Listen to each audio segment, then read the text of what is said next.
All right, so in solving these, what we're going to do is I'm focusing on this. That's part one, or number one. This is number two.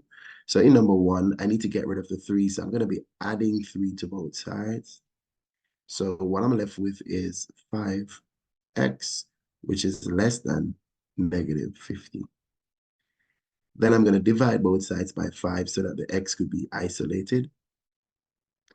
So what I do have now is x is less than negative 10 because that 5 goes into the 50 10 times. So that is one piece of my solution. The second piece of my solution comes from this part. I'm going to be adding 3 to both sides. So what we do have here is negative 10 less than 5x. I'm going to divide both sides by 5. So what I do have is negative 2 is less than or equal to x, which means x is greater than or equal to negative 2. So let us graph this on the number line. So for negative 10, this is, I have a less than sign. There is no bar underneath it. So I'm going to have an open circle at 10. And then I'm going to point into the direction. So I have an open circle at negative 10, and then I point into the direction of numbers that are less than 10. For this one, because I have a equal into it, so I'm going to have to put a closed circle here, and then I'm going to point in the direction of numbers that are greater than or equal to negative 2. That means I'm pointing this way. So this is my solution. Let's take a look at this other problem here. Now, this is a compound idea. So what I'm going to do, I'm going to solve this at once. So I'm going to add 9 throughout. So when I add 9 throughout, I'm going to have negative 12 here. I'm going to have less than, this is negative x. This becomes 0. And then what I have here is less than negative 9. So then I'm going to have to divide by negative 1. But remember, when you divide by a negative number or multiply by a negative number, your signs will flip. So what I basically have here is 12 greater than positive x greater than 9. Because I divide throughout by a negative number, my inequalities, they flip. So this flip to that, and this flip to that right there. So I want to graph this on my number line. What I want to graph on my number line is that it's the region where x is greater than 9, but is less than 12. So then greater than 9, 9 is going to be here. This is 9. This is 12. So x is going to be greater than 9, less than 12. So I'm going to have an open circle at both because there is no bar underneath any, and then I'm going to connect them. So my solution is actually between 9 and 12, but I have open circle at both because there is no bar underneath. Let's take a look at these other two.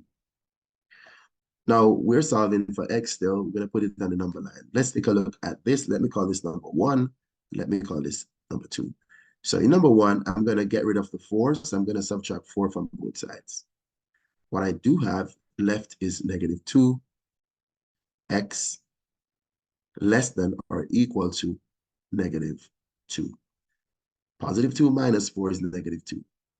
I'm going to divide throughout by negative 2. Remember the rule. Whenever you divide or multiply by a negative number, your sign must be flipped. So a positive x will be greater than or equal to positive 1. And this is one of my responses. Let's take a look at number 2 here. I do have a positive 4 that I need to get rid of. I will subtract 4 from both sides. When I do that, I'm left with negative 22, which is less than negative 2x. I will be dividing throughout by negative 2 so that the x can be isolated. Remember the rule. Whenever we divide by a negative number, our sign will flip.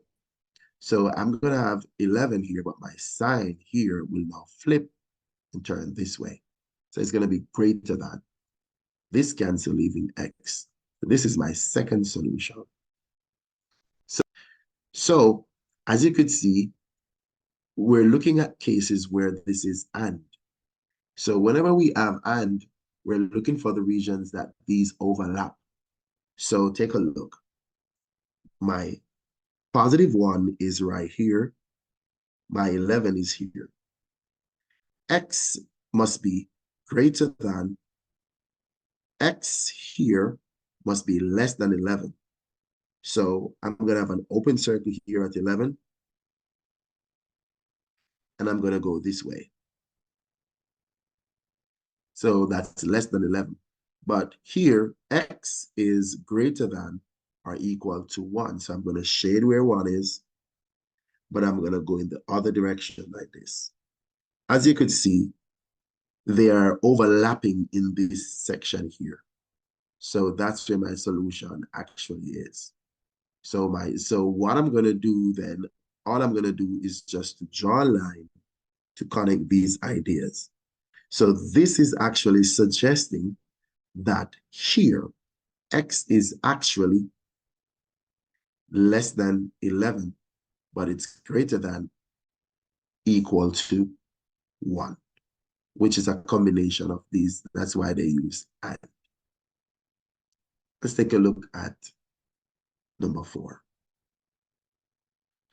So for number 4, we're solving. It's compound. So I'm going to subtract 2 all the way throughout. So what I do have 30 less than or equal to 3x. This becomes 0 less than 36. Then I'm going to divide throughout by 3. So what I do have is 10 less than or equal to x less than 12. So as you could see, those numbers would be here based on the canceling with the 3.